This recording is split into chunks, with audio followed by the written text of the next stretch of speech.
Hi everyone, it's Destroyer here with part 2 of my high level This Means War attacks. I have some old footage here from a couple of weeks ago. I have an attack I did against Lex Kim. I'm using the hunter drones and copters and a few grunts to push the line back.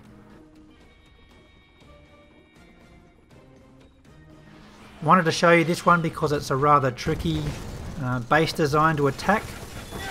The defences are highly concentrated in the middle, as well as he has all the bunkers around the command centre as well, and the command centre happens to have troops in there as well.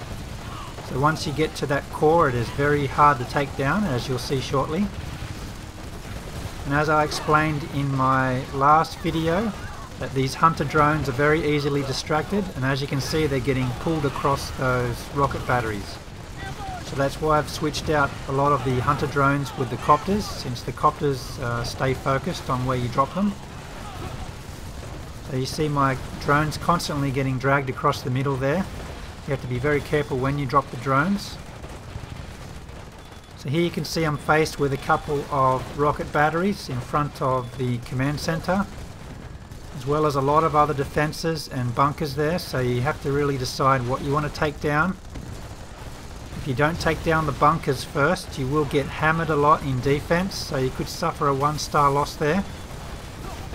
So it's quite difficult to get to this part. The bunker troops keep coming out at me, the rocket batteries keep taking me down, and I also have to try and keep that line back as well. So that's why I keep the grunts spare. Trying to take down these bunkers on the back line first and then work my way to the front, but at the same time you need to take those rocket batteries down on the side because they're within range. I'm using almost an all-air attack, so it's important to take down those rocket batteries. The hunter drones are good at distracting those, but they keep getting distracted on other things. And as I mentioned, this command center has troops coming out, which seems to be mostly copters. So they're quite difficult to deal with. Keep losing most of my troops to that, and then the bunker troops come out again. So it's quite a struggle. As you can see, I've only reached 34% and time is really running out quickly. 21% in defense.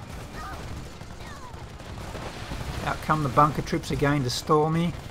And it won't be too much longer before those command center troops come out again. So I still have 3 rocket batteries to deal with as well, which is very bad when you're doing an air attack. Those drones keep wandering off right across those 3 rocket batteries. Right now I'm just trying to prevent a 1-star. I've almost reached 1-star myself, but it's no use if I get 1-star in defense. And by the looks of it, I wasn't going to achieve a 2-star win out of this one. I'm just trying to attack the easier buildings right now. I could have attacked the ones at the front, however there might be ambush there. I am attacking a few there right now. So it seems like it was going to be too much of a struggle to reach my 2nd star, so I quickly aborted to make sure the enemy didn't get 40% against me, since 1 star each gives the win to the defender. So I only managed to get 50% here. 26 seconds are left on the clock. It was just too risky to proceed.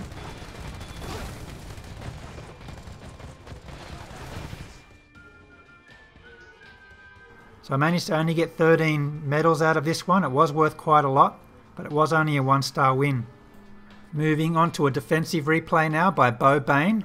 He's using rocket buggies, drones and Cyclops Heavy Tanks, and also some hijackers. I want to show you how effective some other troop compositions can be.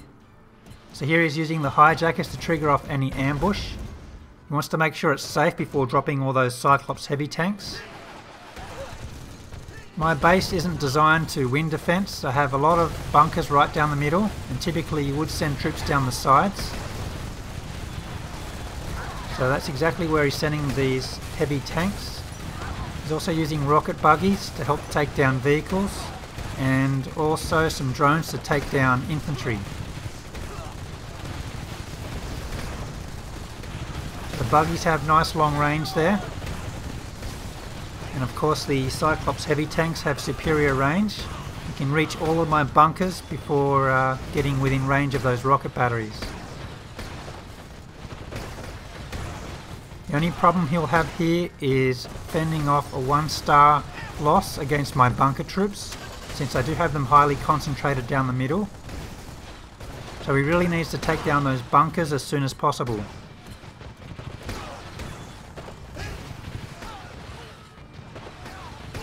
When you're attacking with these troops, you need to stay away from the bunker troops because they will delay your attack.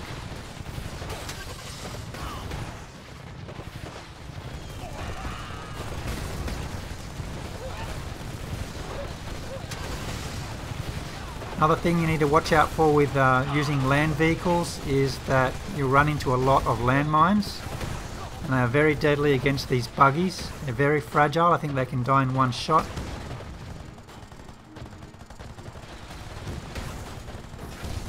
So he's attacking right down the side here to avoid my defences as well as my bunkers.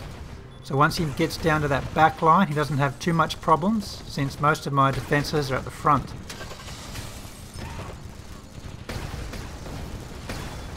Managed to take down a couple of bunkers there. His defences seem fairly strong. He's only suffered a 19% loss so far. He's reached 1 star.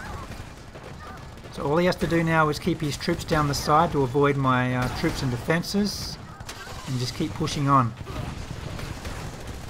Problem with those drones is they're distracting the bunker troops, which draw their attention to the rest of his troops. So you have to be careful with the drones. They're best used to take down any infantry you come across when you trigger off any ambush. You have to be very selective against which base you attack with this troop composition. You have to watch out for the position of the bunkers. The bunkers are spread wide across the back. It may be a difficult troop composition to use.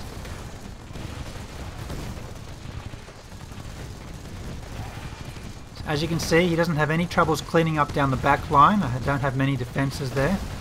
And he's cleared out half of the bunkers as well. So you should be safe to win a 3-star here.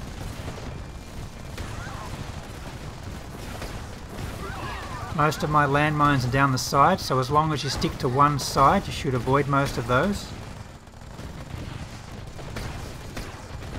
Attacking down the side is probably the most common strategy, and most people would split their landmines and ambush down the sides. So he's taken down the defences now, just one left at the front. 94 versus 30% is pretty good. He was left with only 15 seconds left on the clock, which is usually the biggest factor when using Cyclops Heavy Drones. They're a bit slow. So I did lose 30 medals there, which was quite a lot, but I do prefer a 12-hour shield instead of a 4-hour shield. I hope these high-level attacks have been useful for you. That's all I have for now, since I am enjoying the Missile Strike event, so if you're not already participating in that, you have less than 4 days remaining. See you guys.